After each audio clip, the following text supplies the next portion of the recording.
Morning बच्चों, आज हम लोग इस वीडियो के ज़रिए क्लास 8 के तलबा व तालबात से मुखातिब होंगे जिनके सबक का उन्वान है मौलाना अबुल कलाम आज़ाद। ये मज़मून मौलाना अबुल कलाम आज़ाद की बहन के ज़रिया लिखा गया है। आइए देखते हैं। मौलाना आज़ाद उम्र में मुझसे 4 साल छोटे थे। उनकी बहन लिख रही हैं कि मौलाना आज़ाद मरहूम उम्र में मुझसे 4 साल छोटे थे। मौलाना मक्का शरीफ में 1888 को पैदा हुए। जब मौलाना आज़ाद 2 साल के हुए तो हमारे वालिद मरहूम हम दोनों को लेकर कलकत्ता चले आए। भाई की तालीम घर पर वालिद मरहूम की निगरानी में हुई। उनका असली नाम मोहिउद्दीन अहमद था और आज़ाद उनका तखल्लुस। वह शायर भी थे और अच्छे शेर कहते थे। बचपन में भाई को उन खेलों का शौक़ ना था जो अक्सर बच्चे खेला करते हैं। उनके खेल 7-8 बरस की उम्र में अजीब अंदाज के हुआ करते थे। मसलन कभी वह घर के तमाम संदूकों और बक्सों को एक लाइन में रख कर कहते थे कि ये रेलगाड़ी है। फिर वालिद की पगड़ी सर पर बांधकर बैठ जाते थे और हम बहनों से कहते थे कि तुम संदूक पर चिल्ला चिल्ला कर कहो, हटो हटो रास्ता दो, दहली के मौलाना आ रहे हैं। हम लोग इस पर कहते थे कि भाई यहाँ तो कोई आदमी नहीं है, हम किसको धक्का दें और कहें कि रास्ता दो। इस पर वह कहते थे ये तो खेल है, तुम समझो कि बहुत से लोग मुझको लेने स्टेशन पर आए हैं। फिर भाई संदूक पर से उतरते थे और बहुत आहिस्ता आहिस्ता कदम उठाकर चलते थे, जैसे कि बड़ी उम्र के लोग चलते हैं। कभी वह घर में किसी ऊंची चीज़ पर खड़े हो जाते थे और सब बहनों को अपने पास खड़ा करके कहते थे कि तुम लोग तालियां बजाओ और समझो कि हज़ारों लोग मेरे चारों तरफ खड़े हैं और मैं तकरीर कर रहा हूँ और लोग मेरी तकरीर सुनकर तालियां बजा रहे हैं। मैं कहती थी कि भाई सिवाय हम 2-4 के यहाँ और कोई नहीं है, हम कैसे समझें कि हज़ारों आदमी यहाँ खड़े हैं।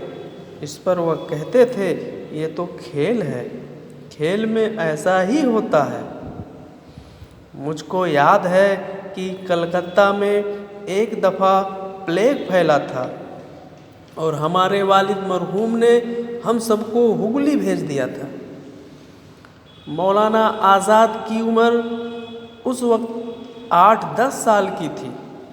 जिस मकान में हम ठहरे थे उसके साथ एक बड़ा बाग था। एक दिन हमने देखा कि मौलाना एक टोकरी में बहुत से शरीफे लाए हैं। शरीफों को देखकर मेरा ख्याल हुआ कि ये शरीफे इस बाग के हैं और मौलाना बिला इजाज़त लेकर आए। मैंने भाई से कहा कि आप ये शरीफे बिला इजाज़त क्यों लेकर आए, जिनका बाग है वह क्या कहते होंगे। भाई को मेरी बात सुनकर बहुत गुस्सा आया, उनका चेहरा सुर्ख हो गया। इस मकान में एक कुआं था। भाई ने यह कहकर कि मैं क्या चोर हूँ, तमाम शरीफे एक एक करके कुएं में फेंक दिए। जब सब फेंक चुके तो कहा मैं इन शरीफों को खरीद कर लाया था, आप लोग समझे कि मैं बिला इजाज़त बाग से तोड़ कर लाया हूँ। مولانا آزاد کو بچپن سے کتابیں پڑھنے کا بہت شوق تھا۔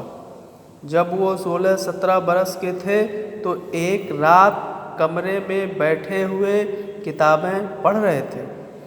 اسی کمرے میں ایک بکس تھا جس میں 6-7 ہزار روپے رکھے ہوئے تھے۔ ایک چور آیا اور اس بکس کو کھول کر چور نے وہ روپے لے لیے۔ مولانا کو بالکل معلوم نہ ہوا کہ ان کے کمرے میں سے کوئی شخص بکس کھول کر روپے لے جا رہا ہے۔ دوسرے دن صبح کو معلوم ہوا کہ روپے کوئی لے گیا۔ ہم سب نے اس چور کو برا بھلا کہا، مگر بھائی نے کہا اس چور کو برا مت کہو، نہیں معلوم کس مصیبت میں گرفتار تھا اور اسے کیسی سخت ضرورت تھی جس کی وجہ سے اسے چوری کرنی پڑی۔ وہ چور قابل رحم ہے۔ سچ تو یہ ہے کہ مولانا آزاد نے بچپن نہیں دیکھا۔ 6-7 برس کی عمر سے ہی معلوم ہوتا تھا کہ ننھے ننھے کندھوں پر ایک سر ہے جس میں ایک بڑا اونچا دماغ ہے۔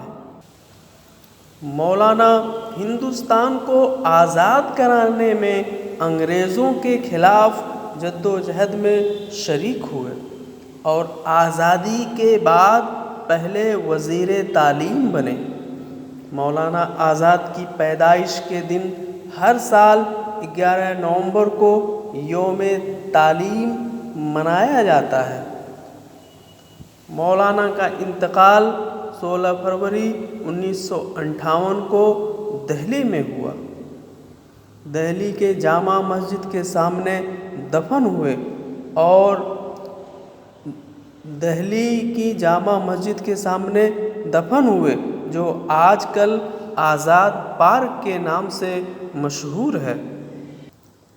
پیارے بچوں، اس سبق میں دیے ہوئے الفاظ معنی کو آپ لوگ اپنی اپنی کاپی میں لکھ کر اسے زبانی یاد کریں گے، اور اس سبق میں دیے ہوئے سوالات کے جواب آپ ڈھونڈ کر اس سبق سے اپنی اپنی کاپی میں لکھیں گے۔ جس میں پہلا سوال ہے، مولانا آزاد کا اصل نام کیا تھا؟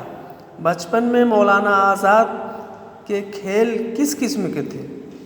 مولانا آزاد نے تمام شریفے کنویں میں کیوں پھینک دیے؟ اگلا سوال ہے، بچپن ہی سے مولانا آزاد کو کس چیز کا شوق سب سے زیادہ تھا؟ مولانا آزاد کے کمرے میں سے روپے کس طرح غائب ہوئے؟ مولانا آزادی کے بعد کس عہدے پر فائز ہوئے؟ آخری سوال ہے، مولانا آزاد کا انتقال کب اور کہاں ہوا؟